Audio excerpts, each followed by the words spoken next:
it's me. So I know it's been a little bit since I uploaded a video, and I apologize for that.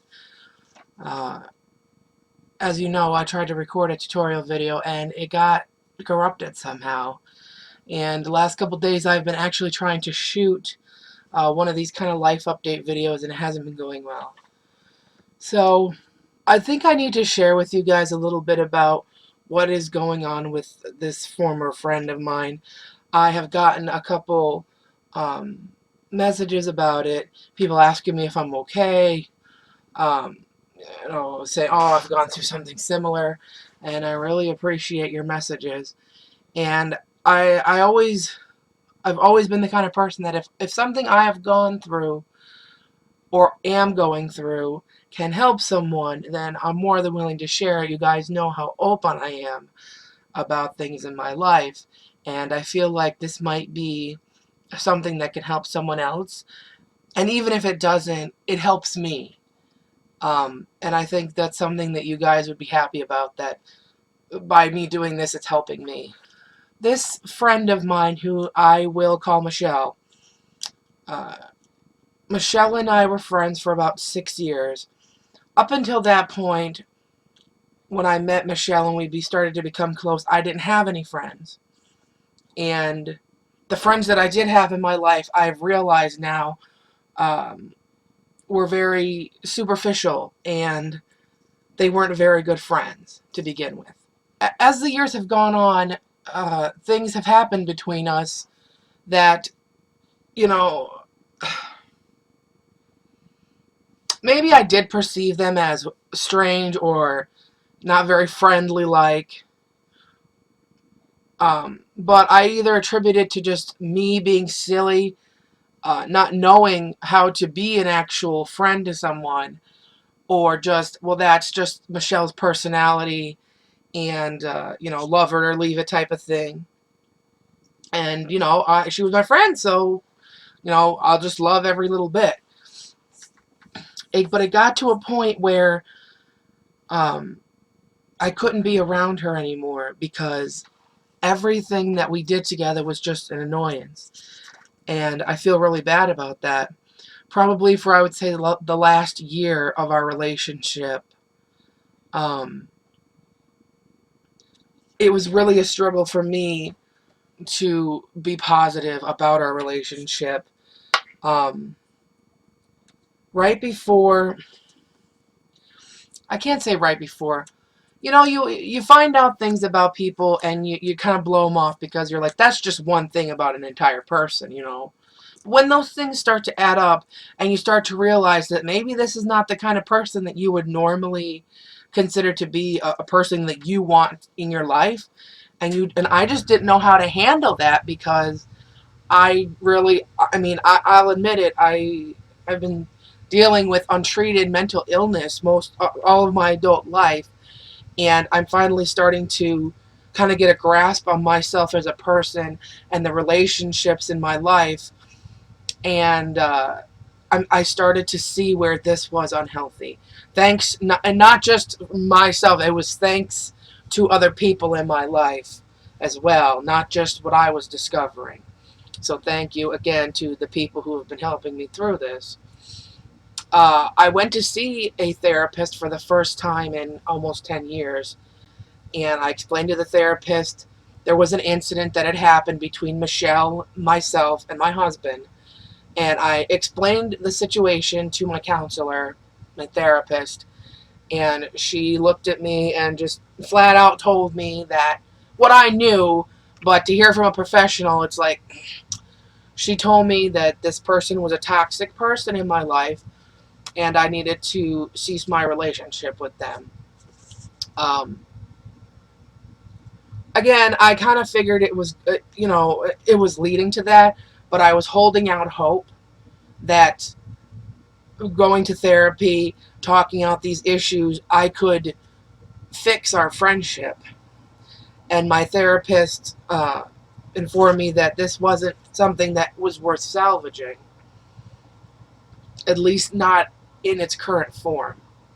I made it very clear to my therapist that this person, Michelle, does mean a lot to me, there is a part of me that will always care about her, and just that's just who I am.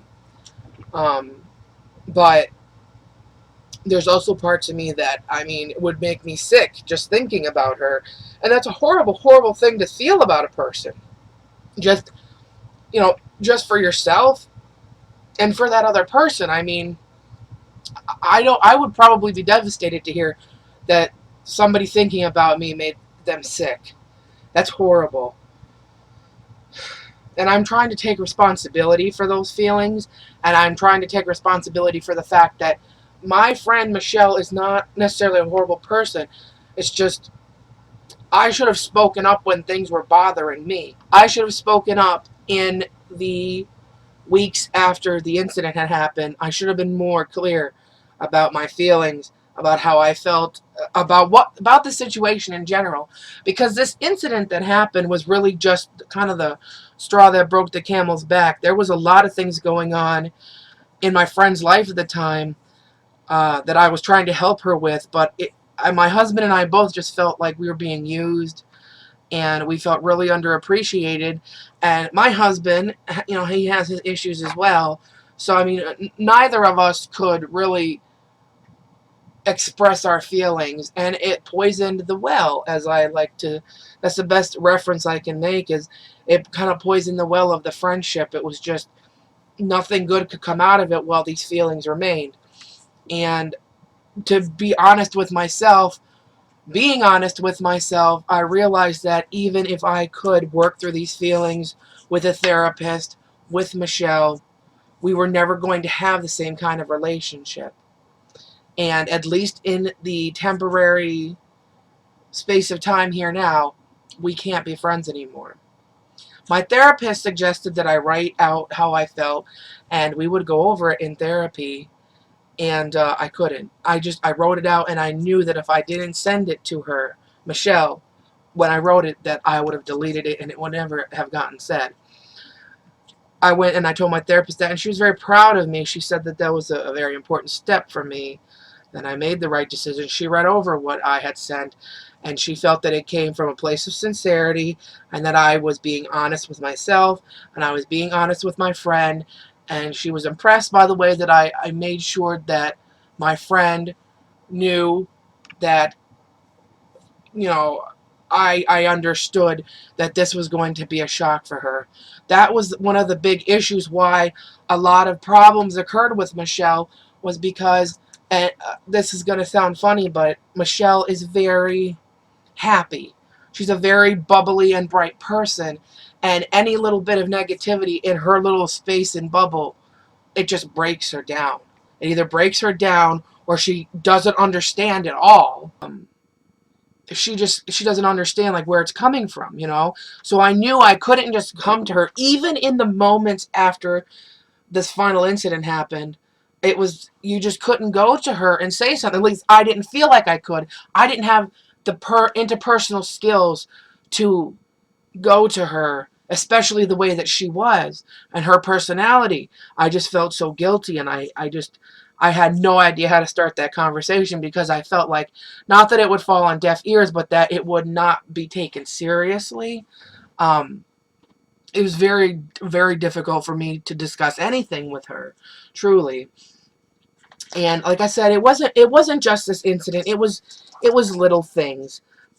She went through a bad relationship split, and I was trying to be there and be supportive for her. And at first it was fine and everything, like, yeah, I know you need me.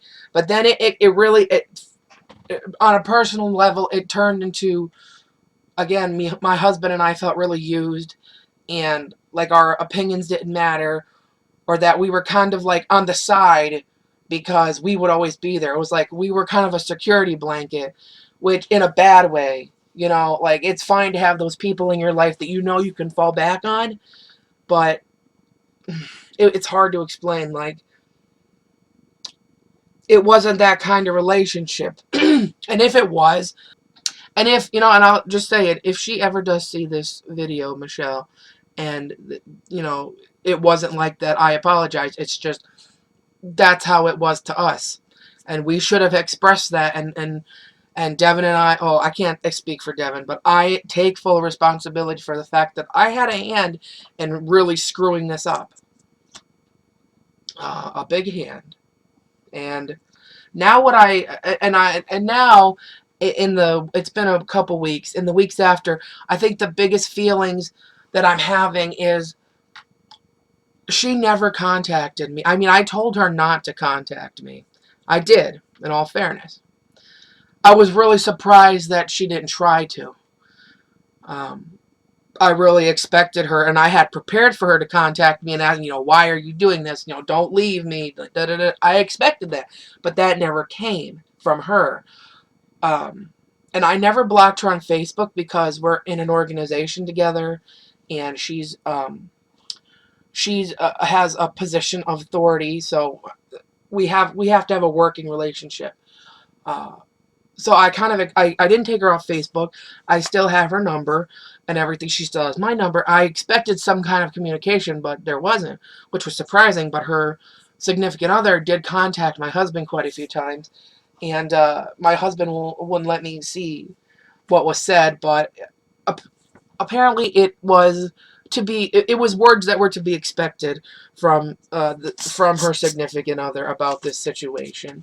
He did let me see it eventually, but I just browsed it very quickly because I honestly didn't know what I was getting into. And the gist of what I read, it wasn't necessarily mean, but it was to be expected. There was a little bit of upset. So her significant other contacted my husband about the situation between her and I. What he did say, which really, really hurts, is that he felt that everything that had happened between us was fake. Between our friendship was fake. And that the things that we did in the last year were fake. That hurt. And, I can't, once you put something out there, you have to be responsible and accept that you can't control if somebody's going to take something. And I understand that, but that really hurt. I didn't expect that kind of response, to be honest.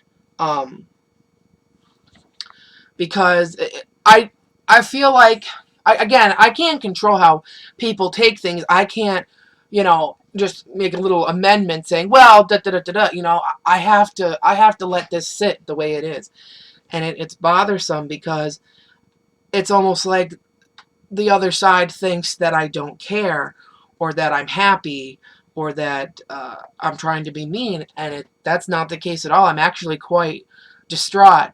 Just the other day, I found a dress that she really loved of mine that she had borrowed, and she washed it and returned it to me. And she has a very distinct perfume that she wears, and I smelled it. And she doesn't wear perfume, but it's like an essential oil type of scent that she wears, and it's very strong and it lingers on things. And I picked up this dress, and it just wafted in my face, and it caught me off guard, and I just stopped, and I grabbed the dress, and I threw my face in and just started bawling, crying. And then maybe 10 minutes later, I stopped, and I was fine, and I was shocked that I reacted that way. Things like that have been happening. I've cried. I mean, my new friend, we'll call my new friend Jimmy. Jimmy, uh, Jimmy was one of. Jimmy looked at me at one point before I had written this out, and she knew that I was going to, and she's like, you need to be prepared to mourn your relationship. And it was such a driving force behind me getting the confidence to do this, because I didn't have, a word to kind of express what this was doing to me inside, what the possibility of ending this relationship was doing. And that's exactly what it's like. It's like I was mourning. And, I kind of got like a Band-Aid effect going on, where it's like I just want to rip it off and just get it out there and then deal with the aftermath, whatever it may be. And that's what I did. I'm mourning our relationship in the way that it was. Um, I hadn't taken her off Facebook, but she ended up actually blocking me on Facebook. So that hurt too, which took me by surprise because I won't even lie, I was I was Facebook stalking her every day, just like I always did, because I wasn't sure. I'm very indecisive, and I wasn't sure. I knew deep down what I was doing was right for me, but your heart doesn't. Your heart takes a while to catch up. So I was Facebook stalking her every day. So when I found out she blocked me, I mean, it just tore me down. It was like I don't want to lose every single connection that we have in any way. Uh, and I feel now that maybe the chances that we could go back and have some sort of friendship later on in life, I don't know if that possibility is still there. I hope it is. Um, it's funny that right before I sent this message, we went to a Chinese restaurant and I got a fortune cookie, and it had one of the most profound fortunes inside that I've ever read, and it was, only fools and dead men don't change their minds. Dead men can't and fools won't. And that really spoke to me. I mean, usually you get fortune cookies and, they're fun, but that was really profound to me. I never heard that uh, little tidbit of wisdom before. So I've been kind of using that as a little mantra to myself lately, to just remember that nothing is forever. Nothing is set in stone. Um, for me to sit there and say that we're never going to talk, that we're never going to be friends again, that I can't even say friends, but to say that we're never going to have some kind of personal relationship again, that's really foolish, because time heals wounds. And you know of course I will always be open to the possibility at some point down the line, once I get myself straightened out, um if the conditions are fair and in my favor, and I feel like it's safe for me to pursue a relationship, I can emotionally handle it. If she was open to it, I would not deny. But I also understand that our relationship as it was can never be again, and we can never go back to that. So even if I decided to flip-flop on my decision, which I don't think I will at this point, um, now it's out there and we can't have the same relationship, which I'm happy about, really, because if we ever intended to have a relationship, we needed a lot to change. I might have done it in the worst way possible, and I admit that, and I take responsibility for that, but in my life, that's been my MO. I am pretty brash when I finally make these important decisions, and it's not necessarily something that I like about myself, but I don't have the emotional range to deal with these kind of things right now. And I'm hoping that all these changes that I'm making in my life, they're going to help. And I'm going to be able to be emotionally available to other people, and I will be emotionally stable, myself. And I can actually live a life. I mean, for the last 10 years, I'm not saying that I wasted my life necessarily, but it's been a struggle, and I really haven't lived what I would feel as a productive, full life, because of the mental disabilities that I'm going through. So this, although it is sad, uh, kind of breaking up with my friend, it's an important step in becoming the person that I want and need to be. And I just hope that, there's not a lot of casualties along the way. That's my biggest fear. I mean, they say that you can't pour from an empty cup, but I mean, I don't want to go around breaking all the saucers to the cups, you know what I mean? So that's where I'm at with this former friend of mine. I hope you guys can understand a little bit better what's going on with me in my life right now. That's really the biggest issue that I'm dealing with on a mental health kind of scale. Obviously, there are physical issues that I'm dealing with right now, and those will be taken care of in time.